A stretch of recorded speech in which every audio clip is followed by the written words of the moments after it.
boa noite. Hoje a gente vai ter a nossa sexta palestra, na verdade a sétima palestra, né? Com o professor doutor Júlio Leonardo. Queria muito agradecer a presença dele aqui na nossa primeira jornada. Né? A gente pensou em trazer um pouquinho da área da implantodontia para vocês e eu achei incrível ele aceitar o nosso convite. Queria já agradecer em meu nome e em nome da Tiffany e tenho certeza que vai ser uma aula incrível. Agora eu passo a palavra para o doutor Júlio Leonardo para que ele possa começar a sua aula. Tudo bem? Na verdade, Mariana, eu que sou grato, né, pela oportunidade que vocês do Guia Residência e além da Odonto, né, estão proporcionando para mim. Eu acho que é uma oportunidade ímpar. Eu já fui residente, né, do Hospital Geral do Vila Penteado e confesso que na minha época não tinham essas oportunidades que estão tendo agora, que vocês estão proporcionando, de ter uma atualização e ter uma visão da bucomaxilofacial mais restrita, não é saber exatamente o que é que acontece na nossa especialidade. E ser convidado para falar de uma área, que é a área de biomateriais substitutos ósseos, me deixa muito feliz, porque é uma área que tem um pouco de história, né, na minha vida profissional. Só brevemente falando, eu sou cirurgião bucomaxilofacial, né, e a gente, quando faz residência, a gente aprende muito a lidar com o enxerto autógeno, tá certo? Então, até pelo SUS, né, porque as exigências são muito ligadas ao SUS, então a gente acaba muito usando o autógeno porque é o biomaterial disponível que a gente tem. E durante a residência, a gente vai vendo que alguns resultados ficam a desejar, porque o biomaterial reabsorve muito. E eu tive a oportunidade, quando eu saí um pouco da formação lato sensu, né, da residência, eu fui para a área estrito sensu e eu pude viver um pouco essa parte de substitutos ósseos. Então, eu vi o quão entender de substitutos ósseos tem agregado na minha vida profissional hoje. Então, é um prazer grande falar um pouquinho aqui para vocês a respeito desse tema. Então, mais uma vez, a gratidão é minha pela oportunidade e ainda mais por poder falar para vocês dessa parte que é a parte de biomateriais, né, substitutos ósseos. Como eu disse anteriormente, eu tive a oportunidade de fazer a minha dissertação de mestrado e a minha tese de doutorado, né, voltada para essa área de biomateriais. E nesse momento, a gente conseguiu avaliar grande parte dos biomateriais. Né? Eu cheguei a publicar um artigo, né, onde eu fiz estudos dos aloenxertos ósseos, que a gente vai discutir um pouquinho, junto com um grupo, né, da época do mestrado, e participei também do estudo da doutora Cristiane Ibanez Polo, que estudou a parte de enxertos xenógenos e comparou com alguns enxertos aloplásticos. Então, a gente, nessa fase do estrito senso, teve a oportunidade de estudar bem essa áreazinha aí. E hoje eu estou aqui para passar para vocês algumas definições básicas a respeito do tema e também falar um pouquinho da minha experiência cirúrgica utilizando biomateriais. Inicialmente, sempre é bom a gente definir um pouco o que é biomaterial, né? E o biomaterial é qualquer substância ou combinação de substâncias, né, que podem ser tanto de origem natural quanto sintética e que tem por objetivo maior tratar, aumentar ou substituir qualquer tecido, inclusive, né, o tecido ósseo. Daí que a gente tem a necessidade de falar dos biomateriais substitutos ósseos. Mas eles podem ser sintéticos, né, que são os metais, as cerâmicas e os polímeros, mas também podem ser naturais. Os substitutos ósseos, eles se enquadram nos biomateriais sintéticos, mais especificamente cerâmicos, né, que é o fosfato de cálcio, assim como também os biomateriais naturais, onde a gente vai poder transplantar, né, tecidos de indivíduos diferentes ou até o próprio tecido ósseo da própria pessoa, que é o tecido autógeno. Então, os biomateriais substitutos ósseos, eles podem ser autógeno, tá? Que é o biomaterial que consiste, na verdade, né, de ser obtido do mesmo indivíduo, ou seja, a pessoa que vai receber o biomaterial, ela mesma vai doar. Então, é um enxerto que a gente chama autógeno, autólogo, autoenxerto, e consiste realmente de materiais obtidos do mesmo indivíduo. Na parte óssea, esse biomaterial autógeno pode ser cortical, córtico medular ou apenas medular, tá? O outro tipo de biomaterial que a gente tem no mercado são os biomateriais halógenos, né? Que consistem de osso obtido de um doador e utilizado em outro indivíduo da mesma espécie. Por exemplo, de homem para homem, geralmente de cadáver, né? Para o homem. O meu estudo, por exemplo, de enxerto halógeno, eu peguei de coelho para coelho. Então, esse tipo de enxerto, quando a gente transplanta de um indivíduo para outro indivíduo da mesma espécie, é chamado de halógeno, homógeno, haloenxerto ósseo, e eles podem ser congelados ou liofilizados. É bom entender um pouquinho a respeito desses temas, né? Desses termos. O congelado, ele, na verdade, assim como o liofilizado, são processamentos que fazem para diminuir a quantidade de água no estado líquido no tecido, porque todas as reações químicas, a maior parte, na verdade, né, inclusive a de decomposição, acontece em água no estado líquido. Então, a partir do momento que você congela um osso, você está fazendo com que ele tenha uma durabilidade maior. Só que para congelar um osso, pessoal, o que é que acontece? A gente precisa de ultrafreezers, tá? São estruturas muito grandes. Então isso fica inviável. Então, na década de 50, mais ou menos, pela o banco de tecidos, na verdade, americano, né?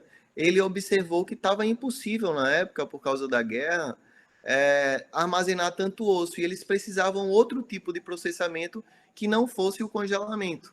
Aí entrou na história o outro tipo, que é o liofilizado, que nada mais é, pessoal, do que você remover água do estado líquido para o estado de vapor, perdão, de remover água do estado sólido para o estado de vapor sem passar pelo líquido. Isso que é a liofilização.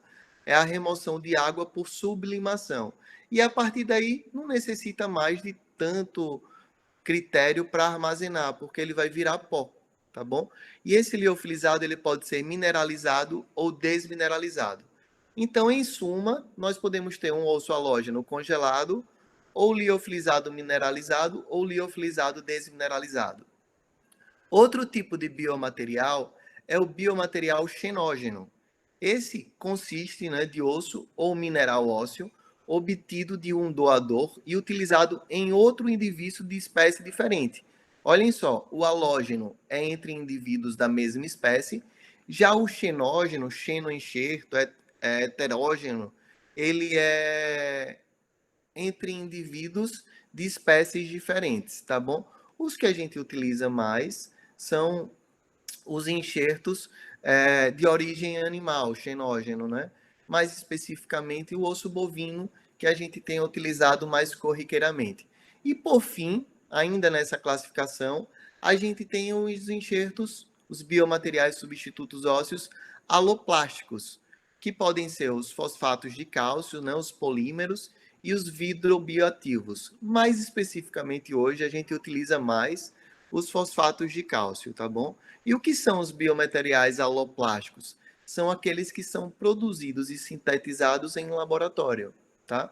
Então, ele é feito em laboratório. Eu confesso que hoje todo mundo está querendo produzir substituto ósseo, porque existe uma demanda muito grande. Até a gente brinca, né?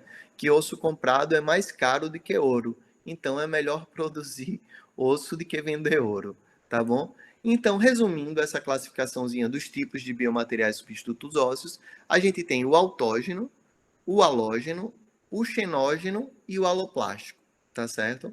Quando a gente vê o tema de biomateriais, a gente tem que entender, quando nós vamos estudar, né, pesquisar, ou até mesmo quando a gente vai utilizar, que esse tipo de material ele não pode induzir formação de tromos, né? Isso é óbvio. Não pode induzir respostas imunológicas adversas, por isso que os haloenxertos eles são processados, né? Eles são congelados, passam por um processamento mais criterioso, a própria liofilização também, assim como os xenógenos, que eles são processados para remover proteínas, células, para que não gerem reações imunológicas. Eles não podem ser carcinogênicos, não podem perturbar o fluxo sanguíneo, assim como também não podem, a longo prazo, induzir respostas inflamatórias. Tá? Essas são as propriedades básicas quando se pretende fabricar ou se pretende utilizar um biomaterial substituócio que a gente precisa ter em mente. Outra característica, né, que a gente chama de propriedades biológicas, são as propriedades que a gente tem em cada um deles, que são chamadas de osteogênese, que é a capacidade que o biomaterial vai ter de formar osso, ou seja, ele tem que ter dentro dele células, né? Mais especificamente os osteoblastos, que vão formar osso, tá? Eles podem também gerar osteoindução. O que é isso? É a capacidade do biomaterial ativar os fatores que induzem formação óssea, por exemplo, as proteínas morfogenéticas ósseas, né? Então você coloca um biomaterial lá e ele vai induzir, por meio da ativação desses fatores de indução, que os osteoblastos cheguem na região para formar osso. Então, eles induzem a formação óssea. É diferente da osteogênese, que a osteogênese é a capacidade de formar osso. E, por último, é a osteocondução, que nada mais é de que o biomaterial servir como arcabouço, né? Ele vai conduzir por dentro dele, né, o sangue e todas as células que se formam osso. A gente chama de arcabouço para formação óssea. E eles são utilizados muito para manter o espaço necessário a ser reconstruído. Então, essas propriedades biológicas, elas são, o entendimento dela é fundamental para que você entenda a sua escolha no momento dos procedimentos cirúrgicos. Quando a gente junta todas essas três propriedades e mistura com aqueles tipos de enxerto ósseo, a gente vai ver que alguns deles têm uma propriedade e outros não. E isso vai fazer diferença, tá certo? Por quê? O único enxerto que a gente vê que tem as três propriedades biológicas, ou seja, osteocondução, osteoindução e osteogênese, é o autógeno. Por isso que ele ainda é o padrão ouro na formação óssea, tá? Porque ele é o único capaz de levar com ele mesmo células formadoras de osso. O halógeno, um tipo específico, né? Teve um autor chamado Uristi, que ele mostrou em um estudo dele que os haloenxertos liofilizados desmineralizados eram capazes de induzir a formação óssea. Por isso até que algumas referências colocam o halógeno como osteocondutor e osteoindutor, mas ele não é osteogênico, tá bom? Porque a gente não pode levar célula de um indivíduo para o outro, porque isso caracterizaria uma reação imunológica grande, tá? Já os enxertos xenógenos e os aloplásticos, eles são apenas osteocondutores. Eles apenas mantêm um espaço, criam um arcabouço para a formação óssea. Então aqui fica fácil entender que o melhor osso que tem é o autógeno. Ah, Júlio, mas por que, se o melhor é o autógeno, a gente está estudando outros enxertos, né? Porque única e exclusivamente, né, a única desvantagem do osso autógeno é que ele precisa de um sítio cirúrgico diferente, ou seja, a gente vai precisar fazer uma cirurgia em outro lugar para retirar esse osso. Então aumenta a morbidade, tá? Então, pensando em diminuir a morbidade da coleta do osso, a gente acaba criando alternativas de outros tipos de enxerto, por exemplo, o xenógeno, o aloplástico, para que a gente diminua a morbidade do procedimento, tá bom? Então essa é a única ressalva que a gente faz a respeito dessas propriedades. É interessante entender porque à frente a gente vai observar que misturando a gente vai conseguir resultados mais favoráveis. Sim, Júlio, mas qual é o melhor biomaterial? Qual é a melhor técnica cirúrgica? Esses são questionamentos que geralmente os alunos, né, me fazem nos cursos de implantodontia, até mesmo de cirurgia oral. E eu respondo que sempre as nossas melhores respostas vão estar na literatura. Então é preciso que a gente busque na literatura evidências científicas que baseiem nossas decisões clínicas e cirúrgicas. E é geralmente assim que eu vou agindo. E a gente sabendo que as revisões sistemáticas são estudos que nos dão bases mais confiáveis, né? Em 2007 já, né, que é um estudo que já tem aí seus 13 anos, naquele momento já se perguntava o que eu estou perguntando para vocês. Quais as técnicas para aumento de tecido duro são mais bem-sucedidas em fornecer suporte ósseo para a instalação do implante? E a conclusão dessa revisão sistemática foi que as técnicas para aumento necessitam de documentação mais detalhada e estudos de acompanhamento a longo prazo, tá certo? Então, o fato de você colocar enxerto, um bloco de enxerto lá e saber como ele se comporta, isso daí é algo que não tem tanto estudo mostrando como se comporta. Naquela época não tinha, né? E já naquela época, a gente tinha como exceção a esta conclusão as regenerações ósseas guiadas, tá bom? Então, com exceção da regeneração óssea guiada, a gente precisa de outros trabalhos que comprovem a eficiência das técnicas de aumento ósseo. Se a regeneração óssea guiada já é algo consolidado, que produz resultados mais comparáveis e favoráveis, por que a gente não já partir para fazer nossos enxertos ósseos, né? Utilizar nossos substitutos ósseos utilizando a técnica de regeneração óssea guiada, tá? Só relembrando um pouco para vocês o que é a regeneração óssea guiada. Nada mais é, pessoal, que criar no leito receptor, né, um local isolado para a formação óssea. Ou seja, a gente vai utilizar uma membrana, no caso essa parte esbranquiçada da figura seria a membrana, e vai evitar que as células formadoras de tecido mole, né, como por exemplo os fibroblastos, adentrem na região que a gente precisa formar ósseo, tá? Então, a regeneração óssea guiada é a utilização de uma barreira, seja uma membrana reabsorvível ou não reabsorvível, que vai guiar a formação óssea. Então, hoje a gente utiliza a técnica de regeneração óssea guiada já com muito respaldo científico. Então, hoje, sabendo disso, a maior parte dos meus procedimentos de reconstrução alveolar, né, eles são regeneração óssea guiada, ou seja, eu utilizo barreiras que guiam a formação do osso, tá? Tem um autor que eu gosto muito, que é o professor Daniel Buser, que ele já publicou alguns artigos, né? E ele mostrou, pessoal, fazendo blocos de enxerto autógeno, como vocês podem ver na figura, sobre o bloco de enxerto autógeno, enxerto xenógeno de reabsorção lenta e por cima a membrana, né?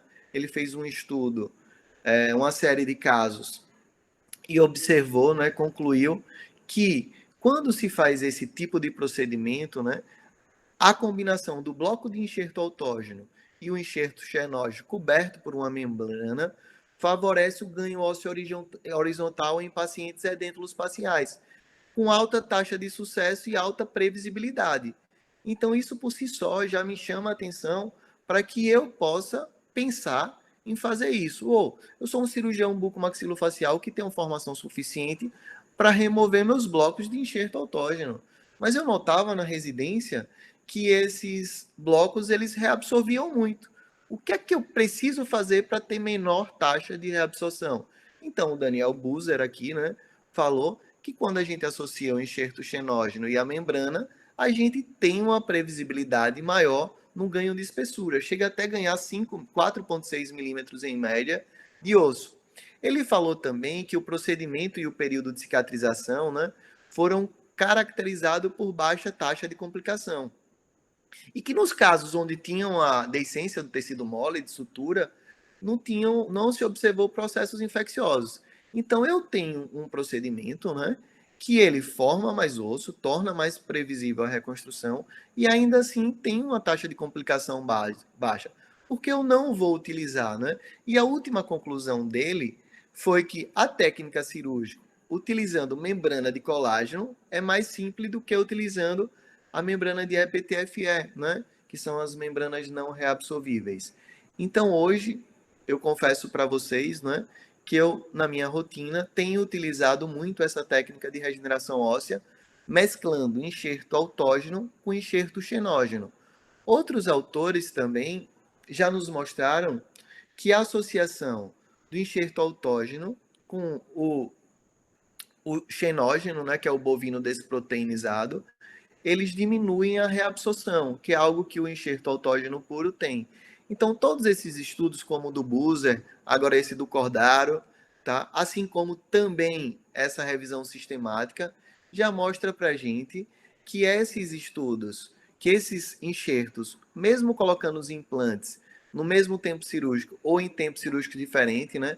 Quando associados, eles têm resultados mais previsíveis e superiores. Então, hoje, eu penso sempre muito em utilizar enxerto, né? Mesclando propriedades do autógeno com propriedades do xenógeno. Quais são as propriedades do autógeno? A de formar osso. E a do xenógeno? De manter o espaço. E por ser reabsorção lenta, a gente acaba, de alguma forma, diminuindo a chance de reabsorção das nossas reconstruções. Júlio, e nos seus casos, quando a gente fala de reconstrução óssea, que outros critérios você tem? Claro, pessoal, que eu estou focando hoje minha aula nas reconstruções ósseas, mas é fundamental que a gente entenda que as reabilitações com próteses sobre implantes, né? A gente precisa respeitar alguns passos. Geralmente eu digo para os alunos que respeitem 8 passos. Quais são deles?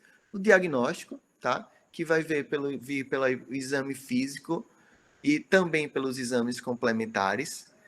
Por uma boa adequação do meio bucal, para a gente diminuir a chance de contaminação e de complicações do nosso tratamento. Procure sempre a função por meio de um tratamento ortodôntico, tentando chegar na oclusão ideal, nos espaços de instalação de implantes ideais. Façam as reconstruções ósseas, como eu vou detalhar um pouco mais esse ponto, e instalem seus implantes, tá? E por último, cuide da estética, que é a parte de tecido mole, a parte da dentística, por exemplo, os clareamentos, e da prótese, que são as próteses de porcelana sobre implante, as lentes de contato, tá bom? Mas para a gente ter um sucesso na parte da implantodontia, estou frisando isso para que entenda que o ponto que a gente está discutindo hoje é a reconstrução, mas que ele está embutido em um plano de tratamento maior, tá certo? Então, para a gente ter um sucesso, a gente precisa respeitar esses 8 passos. E caindo um pouco nos meus casos cirúrgicos, né? Eu vou mostrar para vocês um caso de uma cliente edêntula parcial superior e parcial inferior, que quando a gente observava a oclusão dela, ela tinha dentes mesioangulados, né, espaços protéticos diminuídos, tinha defeitos ósseos aqui em maxila esquerda, dente girovertido na parte inferior, tá? Numa visão mais axial, clínica, né? A gente tinha um defeito ósseo aqui, como vocês podem observar, na hemimaxila esquerda, evidente, tá? E seguindo aquele protocolo, a gente vai diagnosticar, né? Então a gente vê a parte clínica, mas a gente também vai ver a parte de imagem. E o padrão ouro, sem sombra de dúvidas, é a tomografia. Nessa cliente, a gente quis reabilitar o dente 16, o 11 e o 21, o 24, o 25, 26 e 27. E para isso, a gente foi avaliar a tomografia, se ela tinha osso suficiente para colocar o implante. Então a gente via que as espessuras ósseas variavam de 1,7, né, até 3,6. E a altura óssea de 5,6 até 16,3, 18,2 a gente tinha. Então a gente tinha em locais defeitos ósseos horizontais, mas também tinha em locais defeitos ósseos horizontais e verticais. Isso a gente acaba tendo um diagnóstico, né, de atrofia óssea com defeitos horizontais e verticais. E o exame de imagem vai nos ajudar também, fazendo uma comparação aqui, a ver a parte clínica, que a gente precisava devolver o perímetro da maxila dessa paciente, para que as próteses, quando fossem encaixadas, elas fossem encaixadas em gengiva, tá certo? Então, essa é uma preocupação que a gente tem. Mas, Júlio, deixa eu fazer uma outra pergunta para você. Quando eu sei que tem que fazer enxerto, qual a espessura mínima de osso para que eu possa instalar um implante? Agora, em 2019, né, o Urban, que é um outro autor que eu vou falar um pouco mais na frente, que eu também sigo muito os trabalhos deles, junto com o Daniel Buser, que é o autor dos artigos anteriores, ele disse para a gente, né, avaliando a espessura crítica, que é aquela mínima, né, que a espessura óssea vestibular mínima para evitar uma reabsorção óssea fisiológica e patológica após a colocação do implante é de 1,5 milímetros. Então, pessoal, é fundamental que se entenda, né, que a gente tem que ter na parte óssea vestibular, para que não tenha à frente exposição das espiras do implante, em torno de 1,5 milímetros de osso. Isso não sou eu que estou falando, na verdade é um estudo do Urban com o Buser, tá certo? Mas tem pacientes que instalam implantes, né, em regiões limitadas. Então, esse é um ponto que a gente discute, mas são áreas menores que 4,5 milímetros, né, como esse estudo mostra, em áreas que não são estéticas. Então, em algumas situações, como esse artigo fala, que são próteses tipo overdenture, que não tem apelo estético, às vezes você pode instalar implantes em espessura óssea menor que 4,5 milímetros, porque não tem apelo estético. O estudo anterior do Buser fala que 1,5 milímetros, no mínimo, vai favorecer a parte estética.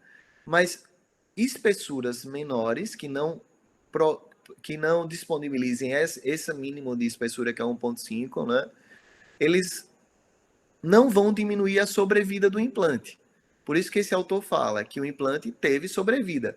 Mas quando a gente tem apelo estético, a gente pode ter um insucesso por exposição de espira, mesmo que o implante esteja ósseo integrado, tá bom? Então, os tipos de defeito que a gente pode ter são defeitos ósseos em altura, tá? Que a gente chama defeito ósseo vertical, em espessura, que a gente chama de defeito ósseo horizontal, ou pode ter uma combinação dos dois, que é um defeito ósseo em espessura e em altura. Quando fazer enxerto? Eu tenho adotado no meu dia a dia as seguintes medidas, respondendo àquela pergunta anterior. Quando a gente tem mais que 1,5 milímetros, ou mais que 5,5 milímetros, a gente pode fazer um implante e tentar ganhar apenas ter um ganho de tecido conjuntivo. Ou seja, pega um implante de 3,5, coloca 1,5, já vai dar 5 milímetros. E deixa em torno de 5 milímetros ou 1 milímetro, né? Na parte lingual ou na parte palatina. Então, a gente vai respeitar o 1,5 e vai integrar o implante. Quando a gente está entre 5,5 e 3,5, é necessário que a gente faça implante e enxerto no mesmo momento. E quando a gente tem menos de 3,5 milímetros, a gente tem a necessidade de fazer o enxerto ósseo e posteriormente colocar os implantes. Então, respondendo à pergunta, quando se faz o enxerto ósseo? Nessas situações. Mas a gente também tem os defeitos em altura, que são decisivos no momento de decidir por fazer enxerto ósseo.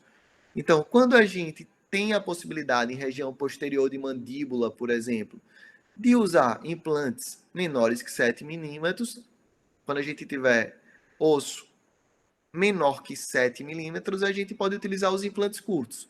Já em região estética, tem uma convenção que quando você tem uma perda óssea vertical maior que 2 milímetros, é interessante que você tenha um enxerto para ganho vertical.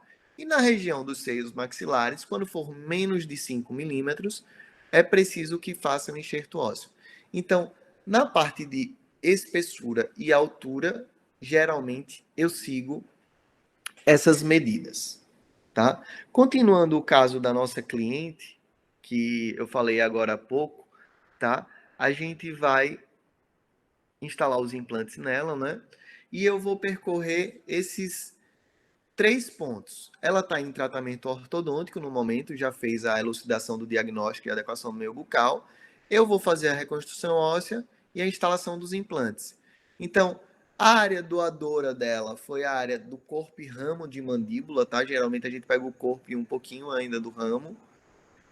Nessa técnica, eu sigo a técnica do Buser, na região de hemimaxila esquerda, onde eu tinha um defeito ósseo em espessura. Eu coloquei blocos de enxerto autógeno, como vocês podem ver nessas imagens, tá? Sobre os blocos de enxerto autógeno e sobre a região onde foram instalados os implantes, na região de pré-maxila, eu posicionei o biomaterial de reabsorção lenta, né, que é o osso xenógeno desproteinizado, tá? E toda essa área foi coberta por membrana de colágeno. É fundamental, na verdade, né, que a gente pegue essas membranas e faça a fixação delas com fio de sutura, para que quando nós formos posicionar o retalho, a gente não remova essas membranas. Então, se a gente vê clinicamente antes dos enxertos e depois dos enxertos, a gente observa, né, que a gente, na região do defeito ósseo, a gente teve um ganho ósseo expressivo, a gente devolveu o perímetro do arco, tanto em maxila, na região de pré-maxila, quanto na região de hemimaxila esquerda.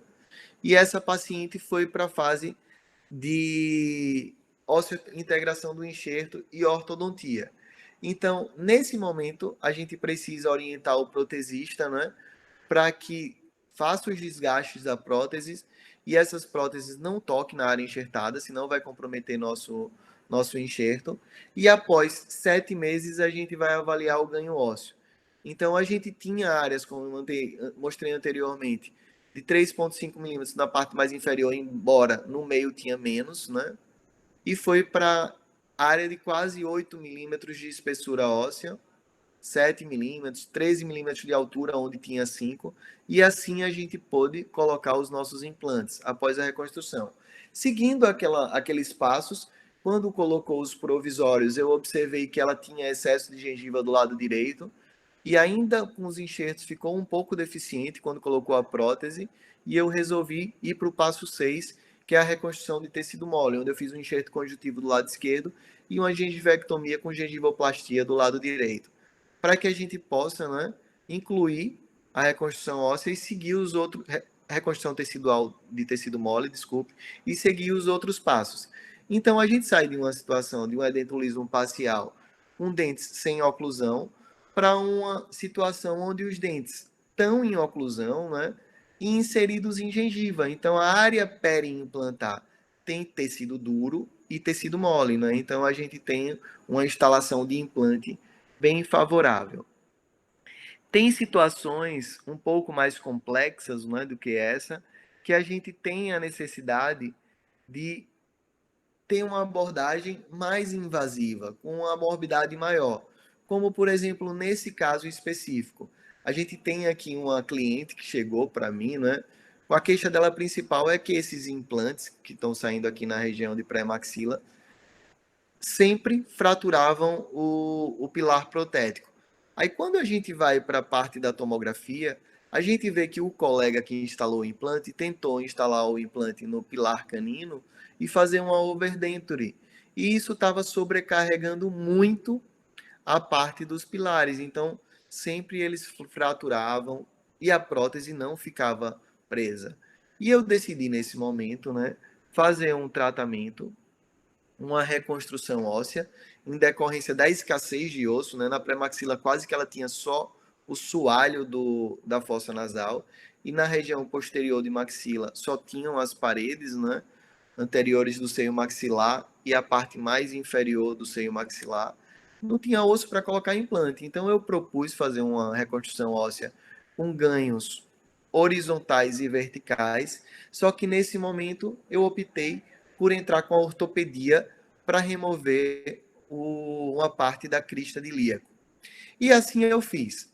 Mesclei, como eu tenho dito para vocês, a parte de enxerto autógeno para levar as propriedades do enxerto autógeno com um enxerto xenógeno, tendo o embasamento de que isso vai favorecer menos reabsorção e vai aumentar a previsibilidade do meu tratamento. E para isso com esse pensamento eu fui para a cirurgia. Então, eu adentrei a cavidade sinusal, né, fiz um levantamento de seio do lado direito, fiz também um levantamento de seio do lado esquerdo, descolei a fossa nasal para que eu pudesse também ter um ganho ósseo vertical na fossa e coloquei blocos de enxerto autógeno na parte mais inferior da pré-maxila, com o interesse de ter ganho vertical para que eu pudesse colocar os implantes dentários no futuro. Tudo isso, né, foi mantido, né, com uma tela de titânio. A tela de titânio ela é fundamental nos ganhos ósseos verticais. Então, a gente ou usa uma tela de titânio ou membranas, né, que tenham um reforço de titânio nos ganhos ósseos verticais. Nessa cliente, eu coloquei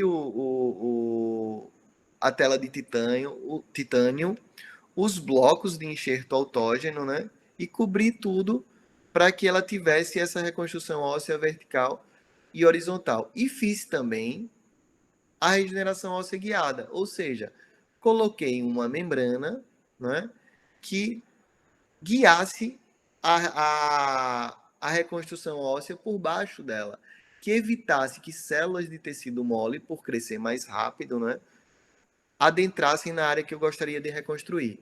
Então, essa cliente esperou aí em torno de 7 meses do procedimento e a gente conseguiu, num pós-operatório dela, um ganho ósseo satisfatório. Imaginem vocês que ela tinha só o soalho da fossa nasal e a gente conseguiu ganhar tanto em altura, tá certo? Na região anterior, quanto nas regiões posteriores com levantamento de seio. Então a gente teve um ganho ósseo expressivo. A gente saiu de áreas que não tinham nenhum 2 milímetros de altura ósseo para áreas que passaram a ter quase 11 milímetros de altura óssea, de 13 milímetros de altura óssea. Por quê?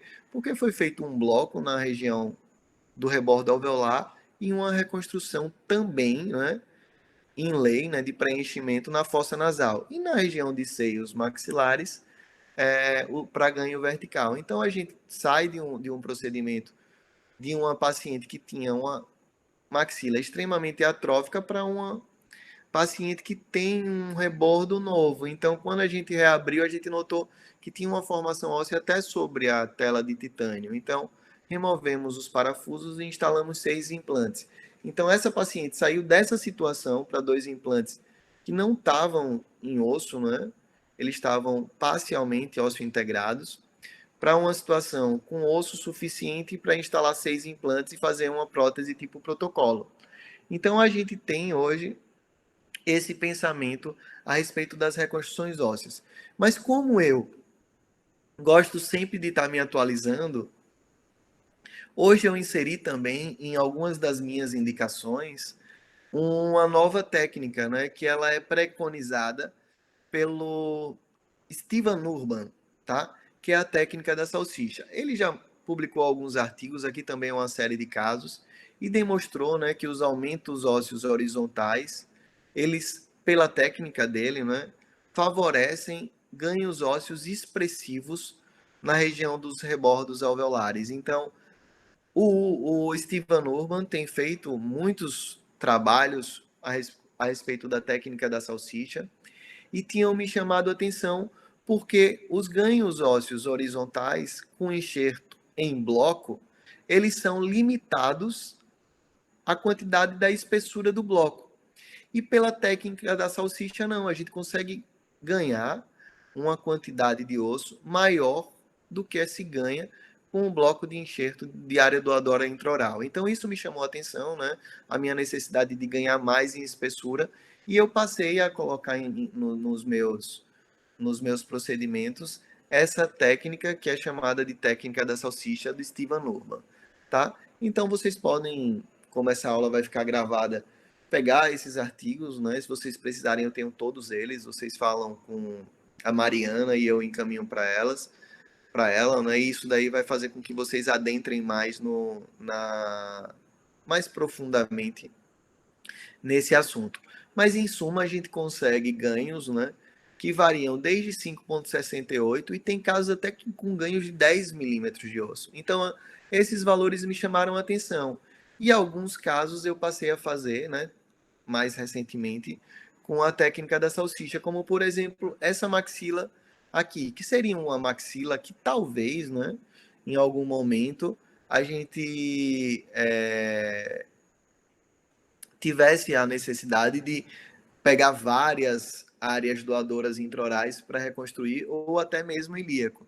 Só que com a técnica do Steven Urban, que você pega na proporção 1:1 de enxerto autógeno, então se você tem uma quantidade de enxerto autógeno e pode comprar a outra quantidade, automaticamente você precisa menos de enxerto autógeno, né? Você vai utilizar menos enxerto autógeno, diminuindo a morbidade para ganhar osso. Então, nesse cliente, né, a gente tinha uma reabilitação grande para fazer e eu fiz a técnica da salsicha, que nada mais é, pessoal, que colocar uma membrana fixada, né? Aqui está fixada por parafuso, porque foi o que o convênio médico forneceu para a gente. Mas a técnica correta nas membranas são com taxinhas de titânio, tá bom? Então eu fixei com parafuso, dá um trabalho maior, mas tem como. E quando a gente fixa a membrana, a gente vai colocando por baixo dela para ir cada vez distendendo mais a membrana, né? Por isso que é chamado de técnica da salsicha. Você vai colocando osso abaixo da membrana como se você estivesse enchendo uma salsicha, até que essa parte fique inteiramente endurecida, estável. Então você insere nela osso autógeno, né, com osso xenógeno, e cobre com a membrana, fazendo uma regeneração óssea guiada.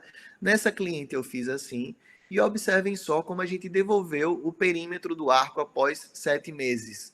Né? A gente tem aqui antes na tomografia e vai para o depois. Quando a gente compara um com o outro, a gente contornou toda a parte da maxila e devolveu o osso. A mesma coisa as alturas ósseas. Então a gente sai de uma situação sem osso para uma situação com ganhos ósseos expressivos. Então essa técnica tem feito com que eu mude alguns procedimentos reconstrutivos meus. Então aqui vocês veem, pessoal, ó, que a gente sai de áreas que não tinha osso nem espessura, né, para osso que tem bastante espessura. E essa paciente foi submetida recentemente à cirurgia guiada, né, para instalação de 5 implantes e posteriormente, né, vai passar pela parte de clareamento dos dentes inferiores e instalação da prótese. Outro caso que eu também utilizei a técnica da salsicha, mesclando o tipo de biomaterial, ou seja, o xenógeno com autógeno, foi nesse caso de ameloblastoma unicístico que chegou para mim no consultório. Eu fiz a biópsia veio como unicístico. Olhando a radiografia panorâmica, eu observava que ele envolvia o canal mandibular. Então, por ser um unicístico, eu optei por fazer uma descompressão dele e fui acompanhando, né? A gente acompanhou pós 6 meses, pós 10 meses, e a gente observou, não é que a gente conseguiu com a descompressão. Se vocês observarem bem, aqui vai estar o dispositivo com a imagem mais hiperatenuante aqui na tomografia, tá? Mas a gente conseguiu preservar quem? O nervo alveolar inferior. Então eu fiz a remoção do amelo, tá? Esperei cicatrizar tecido mole, pedi uma tomografia e observei que tinha formação óssea sobre o canal mandibular, tá? Só que não tinha uma formação óssea suficiente para eu colocar em implantes. Então, o que foi que eu fiz? Mais uma vez, a técnica da salsicha. Então, quando é na parte inferior, a gente tem uma dificuldade maior de fechar tudo em primeira intenção. Então, na técnica descrita no livro do Steven Urban, a gente solta o músculo milioídeo, né, as fibras, para distender bem o retalho lingual. Como vocês podem ver nessa segunda imagem aqui, a gente passa o retalho lingual, inclusive acima dos dentes inferiores, e utiliza o próprio ramo e corpo da mandíbula para coletar osso. Como? Atualmente eu tenho coletado osso da seguinte forma, com uma broca coletora, tá bom? Como vocês estão vendo aí no slide, ela vai já coletando e triturando esse osso. E o interessante dessa broca é que ela dá grânulos maiores, que aí você diminui a taxa de reabsorção. E com essa quantidade de BIOS, a gente coloca, de enxerto autógeno, a gente coloca a mesma quantidade de enxerto xenógeno, que é a proporção de 1:1. Então a gente remove o osso na região de corpo, de mandíbula, e vai para fazer a técnica da salsicha. Então, expôs, soltou o milioídeo, né, para liberar o retalho, fixou as membranas com taxinhas, foi essas taxinhas que eu falei que geralmente a gente tem utilizado para fixar a membrana, então a gente faz a fixação das taxinhas no rebordo, no corpo da mandíbula e vai inserindo o autógeno com xenógeno abaixo da membrana para que fique com esse aspecto. E essa paciente hoje, né, eu fiz a reconstrução, a gente está aguardando o período de integração para colocar os implantes e seguir aquele protocolo de 8 passos. Então, em suma, o que eu tenho para falar para vocês é que os biomateriais, né, hoje tem um assédio muito grande do mercado, porque se ganha muito dinheiro com venda de biomateriais, mas é fundamental, tá certo, que a gente entenda que os biomateriais têm propriedades diferentes e que as propriedades deles, quando você combina um tipo de biomaterial com o outro, vai aumentar a previsibilidade do seu tratamento. Então, isso é fundamental para que a gente tenha resultados esperados e com maior previsibilidade, tá certo? Quando eu saí da residência, eu saí apenas fazendo enxerto autógeno, eu não tinha tantas experiências com biomateriais. Então, mais uma vez, quando eu falei para a Mariana que eu poderia falar de biomateriais, eu sabia que ia acrescentar um pouco na formação dos residentes, porque a gente, quando faz residência em SUS, a gente não tem à disposição, porque os biomateriais têm um valor agregado, e daí está um grande problema deles, né? Que eles são caros, então nem sempre a gente pode oferecer pelo valor que tem, mas quando é possível, eles agregam também em resultado. Então, eu diria para vocês que estudem a parte de biomateriais, tá certo? É extremamente interessante. Cada vez mais tem caído em processos seletivos para provas de residência. E para aqueles que já são residentes, estudem, porque num futuro muito breve, muito próximo, vocês vão estar utilizando isso na rotina de vocês. Então, é isso que eu teria para falar desse tema. Esse é um curso que geralmente eu dou em um dia, não é? Porque a gente aborda vários outros casos, várias outras propriedades, mas que teriam algumas definições básicas que eu teria que passar para vocês foi passado, mas que vocês se sintam à vontade, tá certo, Mariana? Pode ficar bem à vontade e entrar em contato para que a gente tire dúvidas, né? E esclareça alguns questionamentos que venham a acontecer, tá bom? Então, nunca esqueçam, tá? Que o conhecimento é o melhor dos caminhos, né? Eu deixo essa frase para vocês, que quando a gente sabe, a gente não tem limite de onde a gente vai chegar. Leonardo da Vinci falava que é necessário apenas saber e haverá asas, tá bom? Mariana, mais uma vez, muito obrigado pela atenção e pelo convite. Dei uma corridinha por causa do tempo. Ah, Júlia, eu que agradeço, foi incrível a aula, né? Foi uma aula que até para mim, que já estou na residência, literalmente sempre soma, sempre ajuda. Como você falou, não é algo que a gente tem na residência, né? A gente acaba saindo com pouca informação acerca desse assunto. Mais uma vez, queria te agradecer pela disponibilidade. Sei como é corrido para você, para a gente conseguir encaixar, para fazer a aula, né? Foi incrível. Acredito que todo mundo conseguiu entender, né? Que vai somar muito para todo mundo, até mesmo para quem está na graduação, né?